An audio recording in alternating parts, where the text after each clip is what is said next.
दोस्तों नमस्कार। ब्लूमबर्ग की एक रिपोर्ट सामने आई है कि आरबीआई ने रुपए को बचाने के लिए लगभग 12 बिलियन डॉलर का सोना बेच दिया। हालांकि इस रिपोर्ट पर ना सरकार और ना ही आरबीआई कुछ बोलना चाह रही है, ना हाँ बोल रही है और ना ही ना बोल रही, फुल साइलेंट देखने को मिल रहा है। दोस्तों मतलब आरबीआई ऐसा ना करता तो राहुल गांधी की एक बार फिर से बात सच होते हुए दिखाई देती। आपको याद होगा कुछ दिन पहले राहुल गांधी का एक ट्वीट सामने आया था, जहां राहुल गांधी कहते हुए दिखाई दे रहे थे कि जिस हिसाब से रुपए गिर रहा है कुछ दिन में रुपए 100 पार कर जाएगा, और इस ट्वीट के बाद एकदम से रुपए संभलता हुआ दिखाई दिया। अब सवाल दोस्तों ये है सरकार से कि क्या मोदी सरकार ने सिर्फ 2 हफ्ते में लगभग 1 लाख करोड़ का गोल्ड रिजर्व बेच दिया, और क्या रुपए की हालत इतनी ज्यादा खस्ता हो गई थी कि रुपए को बचाने के लिए आरबीआई को सोना बेचना पड़ा। अगर ब्लूमबर्ग की रिपोर्ट दोस्तों सही है तो आपको बता दूं कि हिस्ट्री उठाकर अगर आप देखें तो इंडिया ने आजादी के बाद पहली बार इतना ज्यादा सोना अपना बेचा है।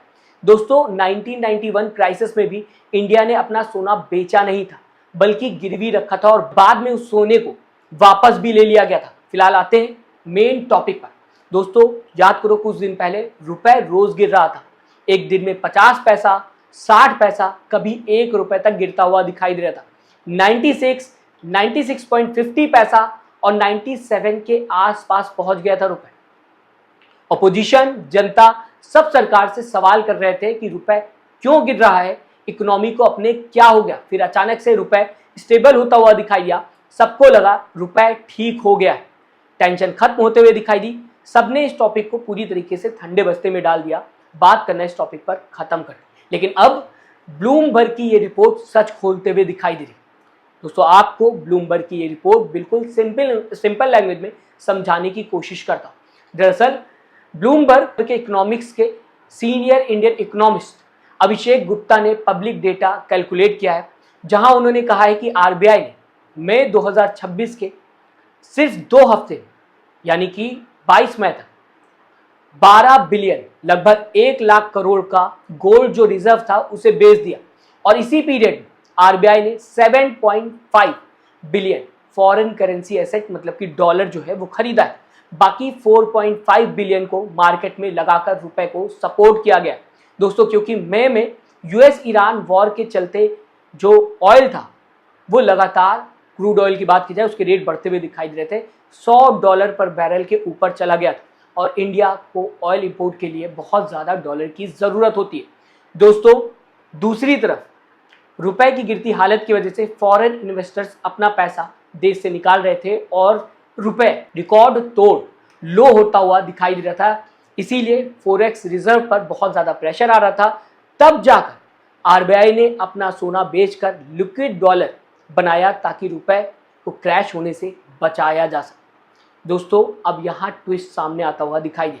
आपको याद होगा कि सिर्फ 10 से 12 दिन पहले प्रधानमंत्री नरेंद्र मोदी ने देश से एक अपील किया था, सोना मत खरीदो, 1 साल के लिए गोल्ड खरीदना बंद कर दो। देश के लिए ये भी बताने की कोशिश की गई। उन्होंने कहा था कि नॉन एसेंशियल गोल्ड खरीदना रोक दो ताकि फॉरेन एक्सचेंज बढ़ सके। और उसी टाइम राहुल गांधी का एक्सपर्ट ट्वीट भी सामने आता हुआ दिखाई दिया था। राहुल गांधी ने लिखा था रुपए डॉलर के अगेंस्ट कमजोर हो रहा है और 100 तक जा सकता है, ये सिर्फ नंबर नहीं, इन्फ्लेशन का क्लियर सिग्नल है। राहुल गांधी ने प्रधानमंत्री नरेंद्र मोदी के सोना मत खरीदो अपील को भी फेलियर का सबूत बोला था। दोस्तों फिर गोल्ड बेचकर आरबीआई ने रुपए को क्रैश होने से बचाया। इसीलिए राहुल गांधी 100 तक जा सकता है रुपए वाली बात शॉर्ट टर्म में गलत साबित होते हुए दिखाई दी। अगर आरबीआई गोल्ड ना बेचता तो प्रेशर इतना ज्यादा था कि शायद रुपए और ज्यादा गिरता हुआ दिखाई देता और राहुल गांधी की बात सच हो जाती। लेकिन अब ब्लूमबर्ग की रिपोर्ट के बाद कुछ सवाल उठते हुए दिखाई दे रहे हैं। दोस्तों पब्लिक का पैसा है, क्या फाइनेंस मिनिस्ट्री इस पर डिटेल्ड क्लैरिफिकेशन देगी? क्या सरकार और आरबीआई ब्लूमबर्ग इस रिपोर्ट पर रिस्पॉन्स करेगी, प्रेस कॉन्फ्रेंस करेगी? दोस्तों आरबीआई और सरकार अभी तक पूरी तरह से चुप है, ना कंफर्म कर रही है इस रिपोर्ट को और ना ही डिनाई कर रही।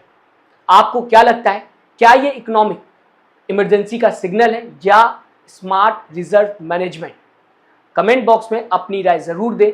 इस पूरी खबर को किस तरीके से देखते हैं ये भी जरूर बताइएगा। साथ ही साथ लाइक और सब्सक्राइब दोनों ही बटन दोस्तों दबाना मत भूलिएगा। मिलते हैं अगली खबर में, तब तक के लिए अपना ख्याल रखिएगा।